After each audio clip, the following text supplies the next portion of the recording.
আসসালামু আলাইকুম। আমি মাসারুল ইসলাম শাওন। স্টোরি টেলিং বাই শাওনের আরেকটি নতুন পর্বে আপনাদের সবাইকে জানাই সাদর আমন্ত্রণ। আজকে আমি আপনাদের সাথে যে ঘটনাটি শেয়ার করব, সেই ঘটনাটি আমাকে পাঠিয়েছেন আমাদের মডারেটর আলিফ ভাই। আমরা যথারীতি কথা না বাড়িয়ে সরাসরি আলিফ ভাইয়ের পাঠানো ঘটনায় চলে যাচ্ছি। আজমত সাহেব তার ফ্যামিলি নিয়ে থাকেন চট্টগ্রামে। ২০০৫ সালের কথা।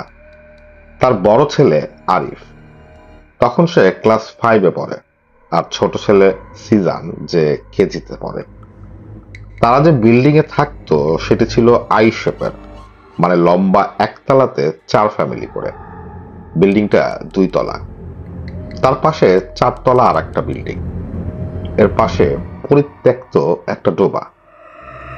তাদের এরিয়াটা ওয়াল দিয়ে ঘেরা ছিল।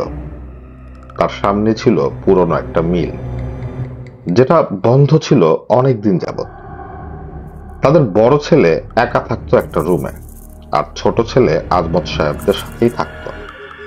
বড় ছেলে প্রায় ঘুম থেকে উঠে চিৎকার করে কান্না করত প্রতি রাতে। তখন তার বাবা এসে তার সাথে থাকতো। সকালে যখন তাকে জিজ্ঞেস করা হতো সে কেন কান্না করে, সে বলতো, আমি দরজার সামনে কাউকে দাঁড়িয়ে থাকতে দেখি। তার বাবা মা সেটি তেমন গুরুত্ব দিত না। একদিন তার মা অন্য ফ্ল্যাটের আন্টিরা যখন বিকেলে আড্ডা দিচ্ছে, তখন এক ফ্ল্যাটের আন্টি বলে উঠল, গতকাল রাতে আমার গলা কে জানি চেপে ধরেছিল। বাকি আন্টিরা যখন বলছে আপনি হয়তো ঘুমে ভুল দেখেছেন বা বোবা ভূতে ধরেছে, তখন তিনি ব্যাপারটা ওভাবেই ধরে নেন। এরপর তিনি আবার বলেন যে তিনি তার চালের উপর, অর্থাৎ চাল যে ড্রামে রাখা হতো, সে চালের উপর তিনি লম্বা লম্বা হাতের ছাপও দেখেছেন। তখন তিনি বলেন, আমি প্রথমে ভাবতাম আমার ছেলে এই কাজ করত। পরে যখন আমি তাকে জিজ্ঞেস করি, সে বলে সে কেন হাত দিবে, সে এখানে কোনো সময় হাত দেয় না। এর মধ্যে অন্য এক আন্টি এসে বলল, আপনার ভাইও গতকাল রাতে সিগারেট খেতে বারান্দায় বসে। হঠাৎ দেখে আপনাদের সামনে যে বসার চেয়ার আছে সেখানে কে জানি বসেছিল।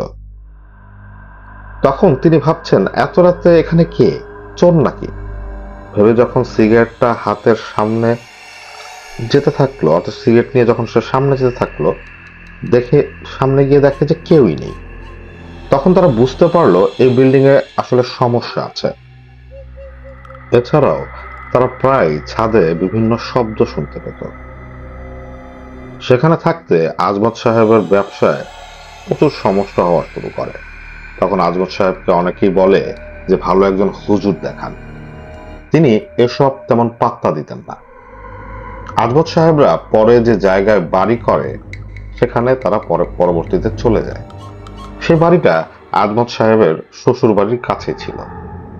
সেখানে গিয়েও কয়েকদিন না যেতে যেতে তারা একটা ঘটনার সম্মুখীন হয়। তারা বাড়ি ফাউন্ডেশন দিয়ে করলেও উপরে ছাদ দিতে পারেনি, উপরে টিন ছিল। তো তাদের বাড়ির পেছনে একটা ড্রেন ছিল, সেখান দিয়ে পাইপের মাধ্যমে ছেলেরা পাশের মাঠে খেলতে যেত। পাইপে ক্ষতি না হওয়ার জন্য তিনি টিন দিয়ে সামনের দিকে একটা ঘেরাও দিয়ে রেখেছিলেন। যেদিন ঘটনাটি হয় সেদিন তিনি প্রায় রাত 3টা পর্যন্ত কম্পিউটারে কাজ করছিলেন, বাকিরা তখন ঘুমোচ্ছে।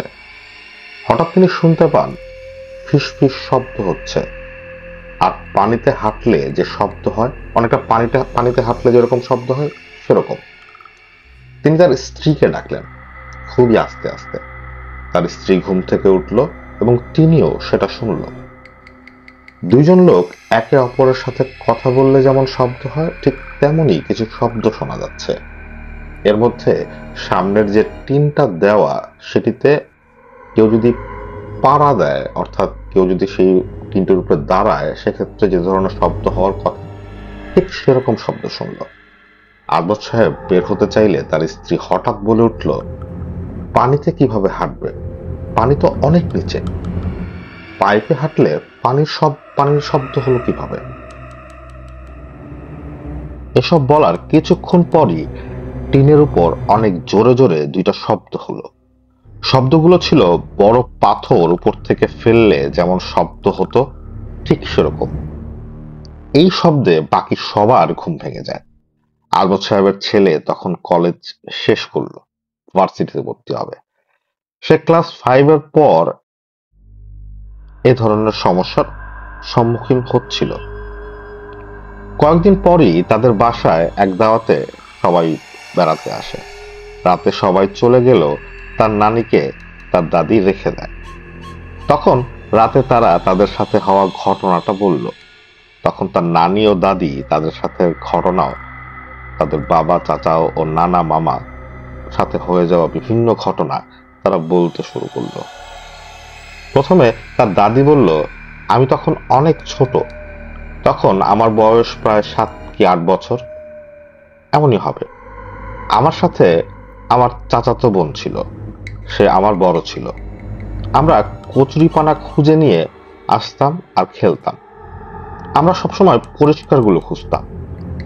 যেদিন আমাদের সাথে ঘটনাটি ঘটে, আমি আর আমার চাচাতো বোন বাড়ি থেকে একটু দূরে এক বিলে সামান্য নামলাম।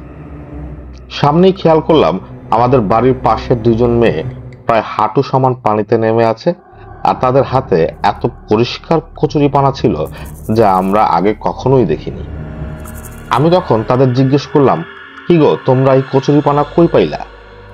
তারা দুজন আমাদের কথা শুনে একে অপরের দিকে তাকিয়ে হাসতে শুরু করলো। তাদের সে ভয়ঙ্কর হাসি দেখে আমার চাচাতো বোনটি বুঝে যায়। সে আমাকে বলে, এখনই এখান থেকে তাড়াতাড়ি চল। পরে আমরা বাড়ি এসে তাদের পাশের বাড়ির সে দুইটা মেয়েকে খুঁজতে গিয়ে দেখি তারা তাদের রান্নাঘরে মায়ের সাথে কাজ করছে। এমন আরেকটা ঘটনা ঘটে আমি যখন আম কুড়াতে যাই। আমাদের বাড়ির পাশে দুইটা পুকুর, একটাতে পানি বেশি আর একটাতে পানি কম। কম পানির পাশে যে আম গাছগুলো ছিল সেখান থেকে আমরা আম কুড়াচ্ছিলাম। হঠাৎ আমার এক চাচি এসে বলল, তুই এখানে কি খুঁজছিস? পাশের পুকুরের আমগুলো আরো বড়, সেখানে চল। আমি তখন তার পেছনে যাব, ঠিক তখনই দেখলাম সে পানিতে ঝাঁপ দিল এবং সে আর উঠল না। পেছনে ফিরে দেখলাম আমার মা আসছে আমাকে খুঁজতে। পরে যখন চাচিকে বাড়ি গিয়ে জিজ্ঞেস করলাম, তিনি বলল, আমি এত ভর দুপুরে কেন আম কুড়াতে যাব? দুইটা ঘটনা বলার পর দাদি বলল, তোমার বাবার সাথেও দুইটা ঘটনা ঘটেছিল। তার মনে আছে কিনা জানি না। সে তখন ক্লাস 3 কি 4 পড়ে। সে সন্ধ্যার দিকে বাড়ি ফিরছে, একটা ছোট বিল পার হচ্ছে। সেটা সাঁকো দিয়ে পার হতে হয়। যখন সে পার হচ্ছে, অর্থাৎ যখন সে সাঁকো দিয়ে পার হচ্ছিল এবং সে যখন মাঝ বরাবর আসলো, দেখলো সামনে একজন একজন দেখলো একজন পেছনে, অর্থাৎ তার পেছনে একজন দাঁড়িয়ে, সামনে একজন আর পেছনে একজন দাঁড়িয়ে আছে। পেছনের জন বলছে, নিচে নাম, আর সামনের জন বলছে, নামিস না, বাড়ি চলে যা। এমন করতে করতে মাগরিবের আজান দিয়ে দিল। তখন সে দেখলো কেউ নাই। তখন সে বাসায় চলে আসলো। বাসায় এসে ফ্রেশ হওয়ার পর যখন তাকে খাবার দেই, তখন সে ভাত খাচ্ছে না। সে একটা অদ্ভুত কাণ্ড করছিল। সে এক মুঠ ভাত প্লেটের এক পাশে রাখছে, আরেকটা সে তার আরেক পাশে রাখছে, তার নিজের পাশে রাখছে, আর বলছে, এটা আমার এক বন্ধুর জন্য। এমন অবস্থা দেখে আমরা হুজুর নিয়ে আসি। পাশেই মসজিদ ছিল, হুজুর সেখানেই থাকতো। হুজুর বলল, নজর লেগেছে, তবে ভালো কিছু ছিল তাই বেঁচে গেছে। পানি পড়া দিচ্ছি, আর সন্ধ্যার সময় যাতে নির্জন জায়গায় না যায়। এই ঘটনা ঘটেছিল গ্রামে। পরে যখন চট্টগ্রাম চলে আসি, এরপর তারা চট্টগ্রাম চলে আসেন। তার কিছু বছর পর আরেকটা ঘটনা ঘটে। তখন আমাদের বাসা থেকে কিছু পথ দূরে যাত্রাপালা হতো। তখন তোমার বাবারা দেখতে যেত। একদিন বেশ রাত করে ফিরে আসছে। পাশে দিঘি ছিল, সেই দিঘির পাড়ে একটা মেয়ে অনেক সেজে গুজে দাঁড়িয়েছিল। তোমার বাবাকে ডাকছে আর পেছনে যাচ্ছে। তোমার বাবাও তার সাথে পানির দিকে নেমে যাচ্ছে। হঠাৎ খেয়াল আসে যে এটা আমি কি করছি। তখন সে থেমে যায়। এরপর যখন দৌড় দেয় তখন শুনতে পায় এক ভয়ানক হাসি কে জানি পেছন থেকে হাসছে। এটা গেল তোমার বাবার সাথের ঘটনা। তোমার চাচার সাথেও যাত্রাপালা থেকে আসার সময় একটা ঘটনা হয়। সে যে পথ দিয়ে যাচ্ছিল সেটার এক পাশে ছিল তেঁতুল গাছ, আর এক পাশ দিয়ে পুকুরের পাড়ের সাথে টয়লেট। তোমার চাচা যখন আসছে দেখলো একটা বাঁশ টয়লেটের উপর দিয়ে খাড়া করা, আর একটা বাঁশ তেঁতুল গাছের সাথে। হঠাৎ তোমার চাচার চোখে চোখ যায় দুই পাশেই, এবং তখনই সে দাঁড়িয়ে যায়।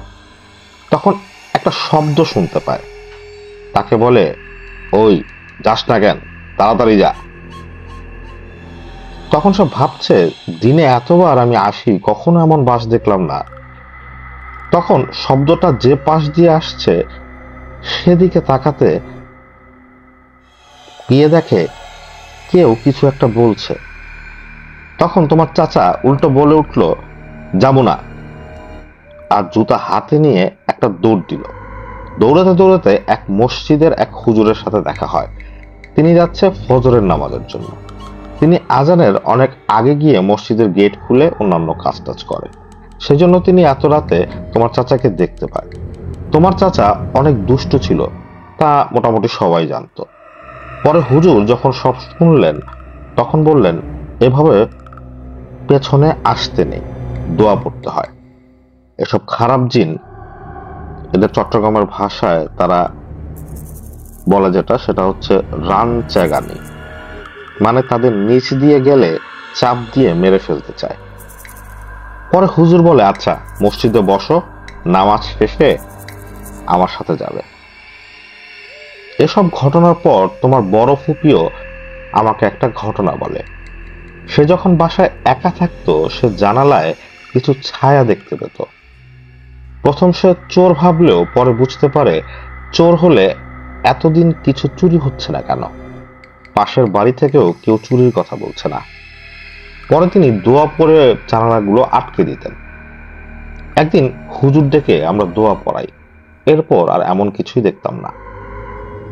এসব শুনে আমি আবার এক হুজুরের কাছে যাই। তিনি বলেন, আপনাদের পরিবারে খারাপ কিছু নজর আছে, তবে ভালো কিছু আছে, তাই ক্ষতি করতে পারছে না। এসব শোনার পর আমার নানি বলে উঠল, বেয়ান, আপনাদের সাথে যা হয়েছে তা তো কিছুই না, আমাদের সাথে যা ঘটেছে তা খুবই খারাপ। তার তারা নানাকে ওর নানাকে আমরা এসব কারণেই হারাই। তিনি বলেন, ওর নানাকে বান মেরে ফেলা হয়, তাও লাউ দিয়ে করা হয়। এরপর লাউ আমি এখন পর্যন্ত খাই না। তখন দাদি বলে উঠল, আপনারা হুজুরের কাছে যাননি বা আগে থেকে বোঝেননি? তখন নানি বলল যে ওর নানা জাহাজে থাকতো, তাই লক্ষণগুলো আমরা বুঝতে পারিনি, আর যখন বুঝতে পারলাম তখন অনেক দেরি হয়ে যায়। তাও এক কবিরাজের কাছে যায় আমার দুই ছেলে। তখন কবিরাজ বলে দিয়েছিল, আপনারা অনেক দেরি করে ফেলেছেন, বাসায় গিয়ে দেখবেন তিনি আর নেই। ঠিক তাই হয়, তারা এসে দেখে তাদের বাবা আর নেই। এর কিছুদিন পর আপনার বৌমা মানে আরিফের মাই আমাদের ছাদ থেকে একটা পোটলা খুঁজে পায়। তারা বড়ই পারতে প্রায় ছাদে উঠে দেখে সাদা কাপড়ে কিছু মোড়ানো। সে বাসায় নিয়ে আসে। তখন আমার বোন এসেছিল তাকে দিয়ে সেগুলো খুলে দেখতে। সেখানে তারা দেখতে পায় একটা ব্যাঙের বাচ্চা, যার গলাতে তাবিজ লাগানো। সেখানে কিছু লেখা, আর কাফনের কাপড়ের টুকরো, আর কিছু গাছের ছাল। এসব নিয়ে কবিরাজের কাছে যায় আবার আমার ছেলেরা। তখন কবিরাজ বলে, এ জাদু কামালের নামে করা, অর্থাৎ আরিফের বড় মামা। কবিরাজ বলেছে এটা ঠিক আগের মতোই করা হয়েছে, যাতে লক্ষণগুলো বেশ শেষ মুহূর্তে ধরা পড়ে, আর কিছুদিন পর যদি আনতেন তাহলে বড় ক্ষতি হয়ে যেতে পারত। পরে কবিরাজ এটা সারাতে গিয়ে তার গলাতে রক্ত চলে আসে, যা খুবই খারাপ একটা অবস্থা তারা দেখতে পায়। সে একা পারছে না দেখে তার স্ত্রীও তাকে সাহায্য করার চেষ্টা করলে তারও সেই একই অবস্থা হয়। পরে তারা জাদুটা কাটাতে সক্ষম হয়। পরে অনেক দিন কেটে যায়। তখন আমি একটা স্বপ্ন দেখি। স্বপ্নে দেখানো হয় আমি যদি পুকুরে গোসল করতে নামি আমি আর জীবিত ফিরব না। এটি কয়েকবারই দেখেছি। তার কিছুদিন পর এক মেয়ে মারা যায় সে পুকুরে, যা আগে কখনো হয়নি। একজন একসাথে গোসল করছিল আর মেয়েটাও ভালো সাঁতার জানতো। এতজনের মধ্যে সে ডুবে মরল। এটা কি আমাকে কোনো ইঙ্গিত দিল নাকি বুঝিনি। তার কিছুদিন পর আরিফের মামারা তাদের খালার বাসায় যায়। তখন তো কারেন্ট খুব কম থাকতো, হারিকেন ব্যবহার করতাম আমরা। অনেক রাত। তখন আরিফের বড় মামা এসে বলল, মা দরজা খুলো। আরিফের নানা মারা যাওয়ার পর এসব ঘটনার পর আমি সতর্ক হয়ে যাই। যেই আসুক আমি 3বার জিজ্ঞেস করা ছাড়া দরজা খুলি না। সেদিনও তাই করেছি। সাথে হারিকেন দিয়ে জানালা দিয়ে দেখছি আসলো কে। আরিফের মামা 2বার খুলতে বলে আর বলল না, আর জানালার দিকেও আসলো না। আমি আর দরজা খুলিনি।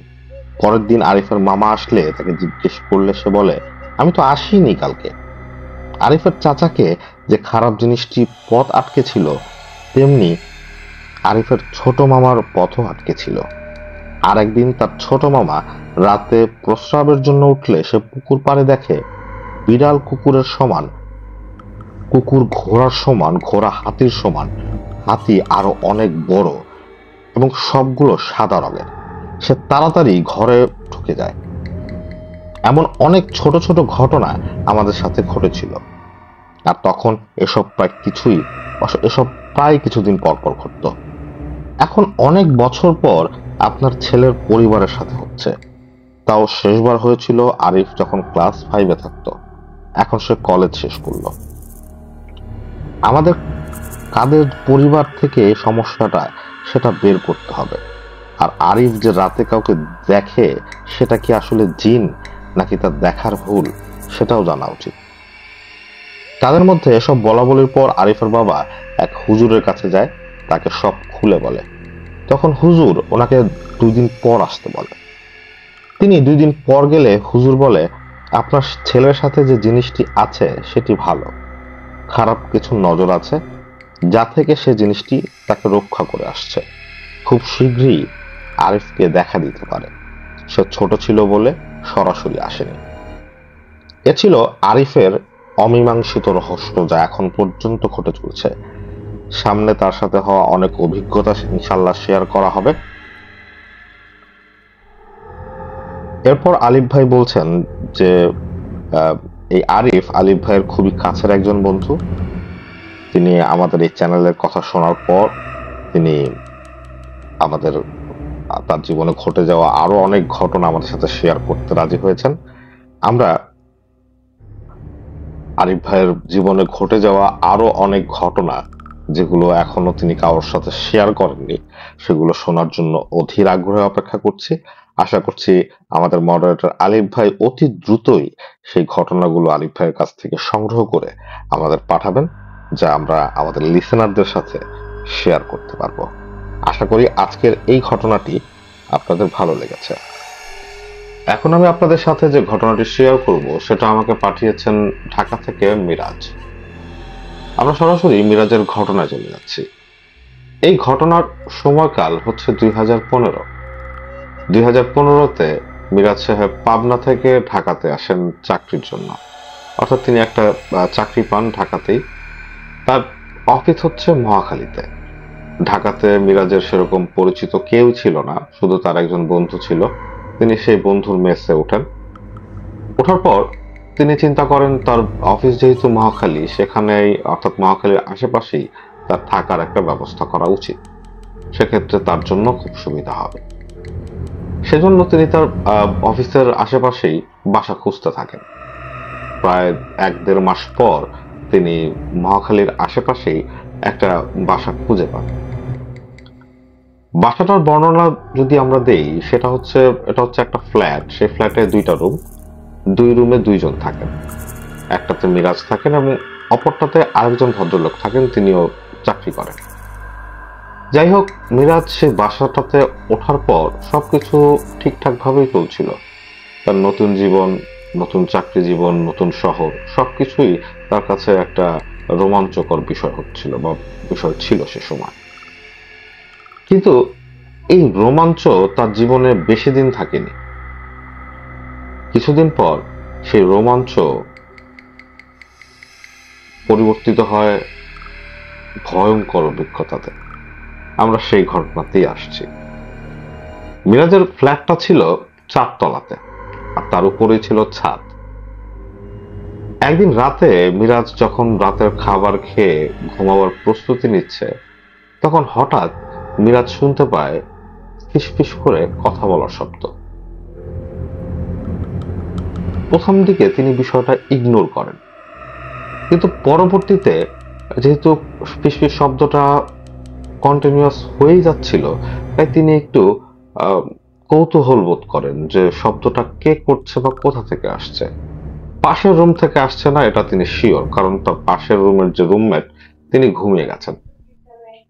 কিন্তু এখন যে শব্দটা আসছে সেটা আসছে কোত্থেকে?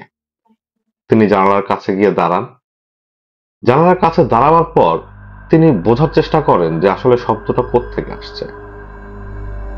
তার হঠাৎ মনে হতে থাকে তার ফ্ল্যাটের উপরেই যেহেতু ছাদ, হতে পারে ছাদে কেউ দাঁড়িয়ে কথা বলছে, সেই কথার শব্দটাই তিনি শুনতে পাচ্ছেন। এটা গেল প্রথম দিনের ঘটনা। এরপর বেশ কিছুদিন আর তিনি এই ধরনের কোনো কিছুই খেয়াল করেননি, তাই তিনি বিষয়টা ভুলেই যান। এরপর একদিন রাতের বেলা তিনি যখন ঘুমাচ্ছিলেন, হঠাৎ করেই তার মনে হলো কেউ একজন তার কানের কাছে এসে স্পষ্টভাবে কিছু একটা বলল। তিনি চমকে উঠে পড়েন। তিনি চমকে যখন উঠে বসেন, বসার পর তার কাছে মনে হতে থাকে এটা কি শুনলাম। এবং তিনি উঠে বসার পর তিনি আশেপাশে কাউকেই দেখতে পাচ্ছিলেন না। এরপর তিনি ধরে নেন যে এটা হয়তো তিনি ঘুমের মধ্যে কোনো কিছু শুনেছেন বা এটা ঘুমের কারণেই হয়েছে, তাই তিনি বিষয়টা আমলে নেন না। তিনি আবার এক গ্লাস পানি খেয়ে শুয়ে পড়েন এবং তিনি ঘুমাবার প্রস্তুতি নিচ্ছিলেন। তার চোখে যখন ঘুম প্রায় চলেই আসে, ঠিক সেই মুহূর্তে তিনি শুনতে পান আবার সেই কণ্ঠস্বর, এবং এবার তিনি স্পষ্ট শুনতে পান সেই কণ্ঠস্বর তাকে কি বলছে। তিনি শুনতে পান সে কণ্ঠস্বর তাকে বলছে, তোর বাঁচার উপায় নেই, তুই শেষ। কথাটা কে বলল বা কেনই বা তাকে বলল তিনি কিছুই বুঝতে পারছিলেন না। এবার তার ঘুম টোটালি চলে যায়। তিনি আবার উঠে বসেন, রুমের লাইট জ্বালান, আশেপাশে খোঁজ করেন কোথা থেকে শব্দটা আসছে, কিন্তু তিনি কোনো শব্দই আর কোনো কিছুই দেখতে পান না। সে রাতটা মিরাজ ঘুমাতে পারেন না। পরদিন তিনি অফিস করেন। অফিস করবার পর সন্ধ্যার দিকে তিনি যখন বাসায় ফিরে আসেন, তার কেন জানি বাসায় ঢোকার পর একটু ভয় ভয় লাগছিল। এই ফিলিংসটা তার আগে কোনো সময় হয়নি, কিন্তু আজকে সন্ধ্যাবেলা তিনি যখন তার অন্ধকার রুমের বাতি জ্বালাবেন, ঠিক সেই মুহূর্তে তার হঠাৎ মনে হতে থাকে এই ঘরের ভেতর কেউ আছে, কোনো অশরীরী আছে। একটা অহেতুক আতঙ্ক তাকে ঘিরে ধরে। তিনি রুমের লাইট জ্বালান, সবকিছুই আগের মতো। তিনি তার মনের এই চিন্তাটাকে একপাশে সরিয়ে রেখে তিনি অফিসের কিছু কাজ ছিল সেটা করেন। এরপর তার নিয়মিত যে রুটিন সেগুলো ফলো করেন। রাতের বেলা ভাত খেয়ে তিনি যখন ঘুমাতে যাচ্ছিলেন, তার ঘুম আসছিল না।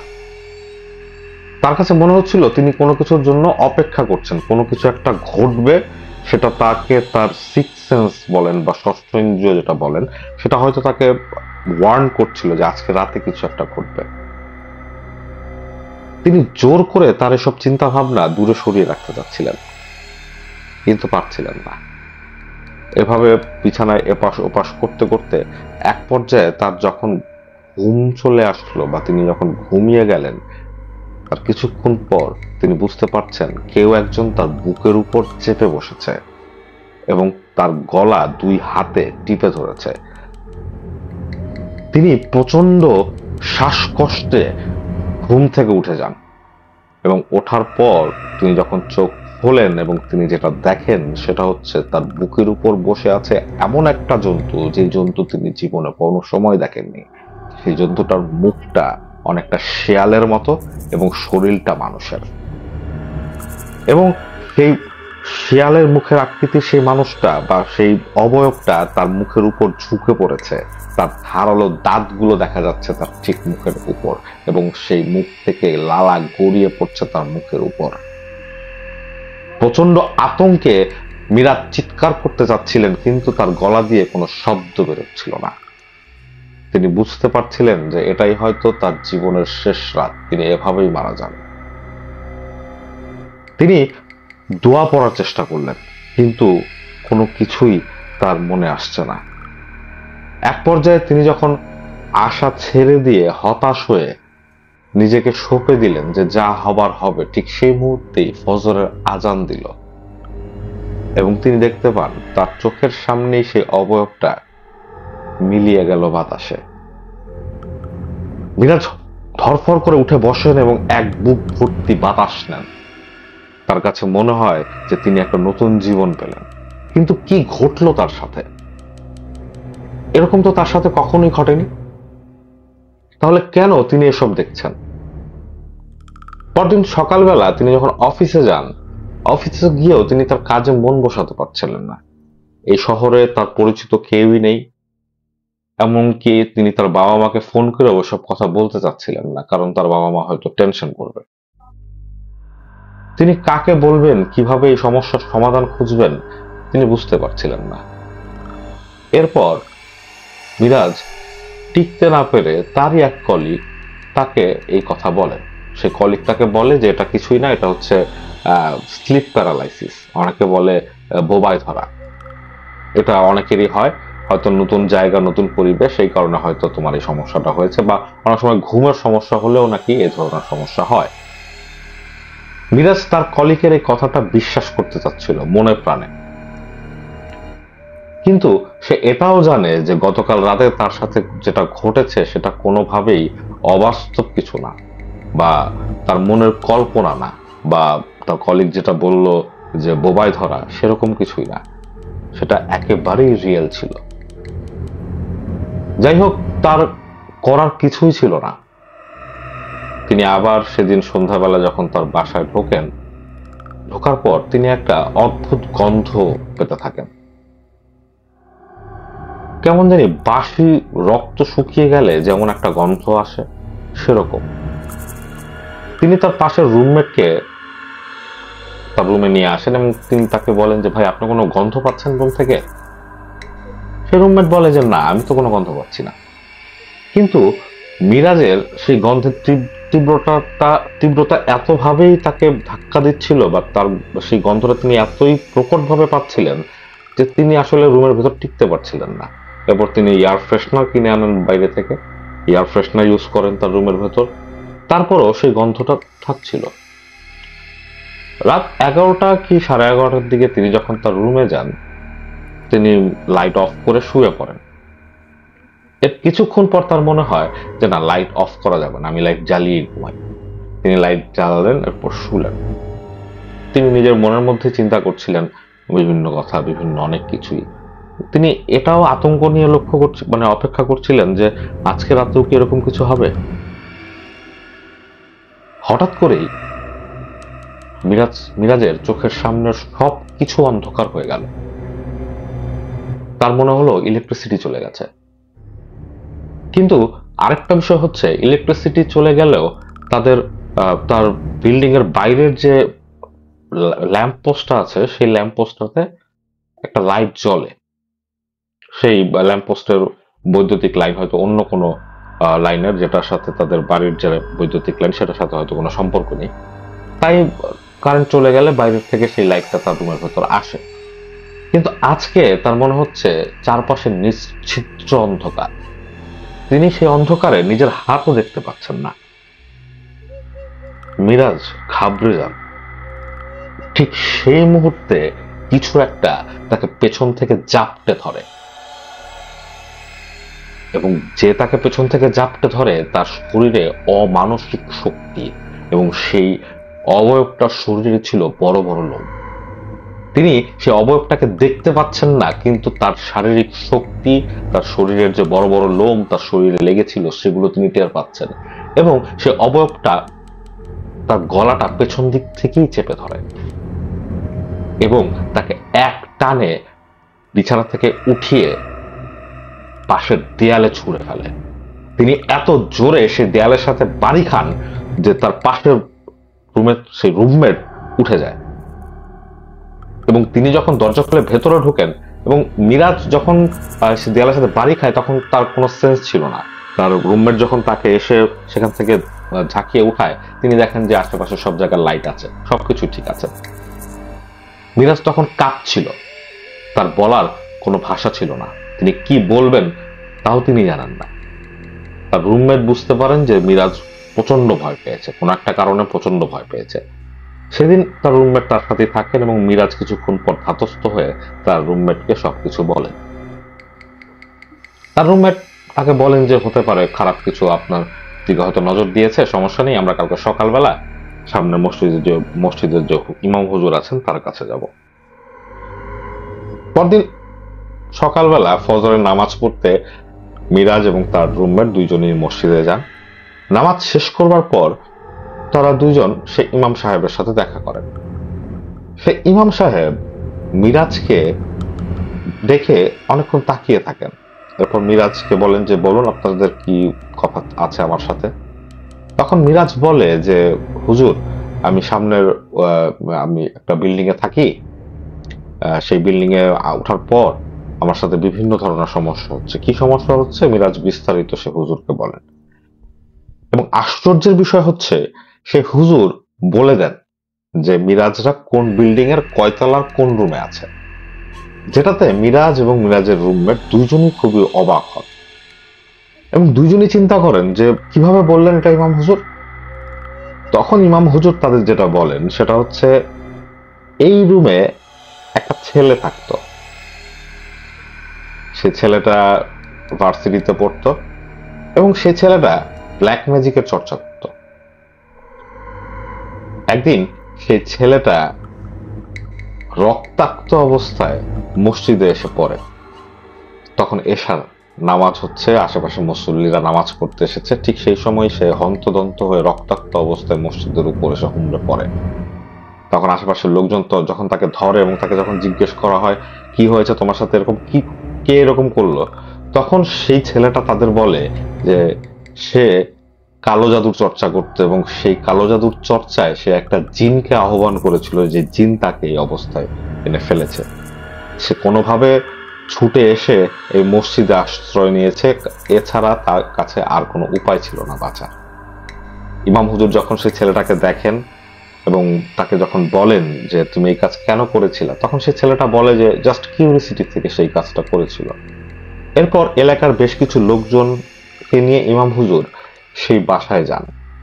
বাসায় গিয়ে দেখতে পারেন চারপাশে কালো জাদু করার বিভিন্ন উপকরণ ছড়ানো এবং সবকিছুই এলোমেলো, এবং ইমাম হুজুর সেই বাসায় ঢোকার সাথে সাথে বুঝতে পারেন যে এই রুমটার ভেতর খারাপ কিছু এসেছিল এবং খারাপ কিছু নজর আছে।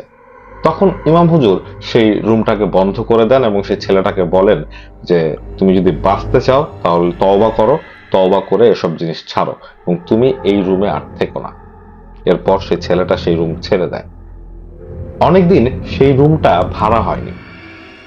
এরপর মিরাজি সেই রুমটা ভাড়া নেয়। হতে পারে সেই হুজুর যে বন্ধ করে দিয়েছিলেন ঘরটা, সেই বন্ধ ঘরটা হয়তো কোনোভাবে সেই বন্ধ ব্যাপারটা আর হয়তো নেই, এবং সেই এন্টিটি গুলো যেগুলো সেই ছেলেটার আহ্বানে এসেছিল সেগুলো এখনো সেই রুমের আশেপাশে থেকে গেছে, এবং যারা থাকে সেই রুমে তাদের বিভিন্ন ধরনের সমস্যা তৈরি করে, সৃষ্টি করে। ইমাম হুজুরের পর মিরাজকে কিছু তাবিজ দেন, পানি পড়া দেন এবং বলেন যে এই রুমটাতে না থাকাই ভালো। এরপর মিরাজ সেই রুমটাতে আর থাকে না, এমনকি তার যে রুমমেট ছিল পাশের রুমের, সেই রুমমেটও আর সেই ফ্ল্যাটে থাকতে রাজি হয় না। তারা দুইজনই সেই ফ্ল্যাট ছেড়ে দেয় এরপর তারা আবার আরেকটি বাসা খুঁজে নেয়। এরপর আর মিরাজের সাথে এই ধরনের সমস্যা হয়নি। এটাই ছিল মিরাজের পাঠানো ঘটনা। আশা করি আজকের এই ঘটনাটি আপনাদের ভালো লাগবে। আমাদের এপিসোডের ঘটনাগুলো আপনাদের কেমন লাগছে সেগুলো অবশ্যই আমাদের জানাবেন। আমরা কিছুটা অনিয়মিত, সেজন্য আমরা আপনাদের কাছে ক্ষমা চাচ্ছি। আমরা যখনই ভালো কোনো ঘটনা পাচ্ছি সেই ঘটনাগুলো আপনাদের সাথে শেয়ার করছি। আর যখন কোনো ভালো মানের ঘটনা আমাদের কাছে আসছে না, তখন আসলে আমরা এপিসোড দেওয়ার চিন্তা করি না। কারণ হচ্ছে আপনাদের শুধু শুধু খারাপ, অযৌক্তিক, অমূলক ঘটনা শুনিয়ে আমি আমার লিসেনারদের আসলে সময়টা নষ্ট করতে চাই না। তাই হয়তো অনেক সময় আপনারা দেখেন যে এপিসোডে ঘটনা আসছে না, তখন হয়তো আপনারা বুঝতে পারবেন বা আপনাদের কাছে আমাদের রিকোয়েস্ট যে আপনারা এতটুকু ধরে নেবেন যে হতে পারে আমাদের কিছু সমস্যার কারণে দিতে পারছি না, বা ভালো কোনো ঘটনা আমাদের কাছে নেই, এই কারণে হয়তো আমাদের এপিসোডটি আপনাদের দিতে পারছি না। যাই হোক, আপনারা আমাদের জন্য দোয়া করবেন যাতে আমরা সবাই সুস্থ থাকি। আমরাও আপনাদের জন্য দোয়া করব। যারা আমাদের এই চ্যানেলে নতুন তারা অবশ্যই আমাদের চ্যানেলটিকে সাবস্ক্রাইব করবেন, আমাদের লিঙ্কটি শেয়ার করবেন, একটা লাইক বাটনে ক্লিক করবেন, যাতে আমাদের এই পরিবারটি আরো বড় পরিসরে আপনাদের সামনে আসতে পারে। আজকে আর কথা বাড়াচ্ছি না, সবাই ভালো থাকবেন। আজকে আসছি। আসসালামু আলাইকুম।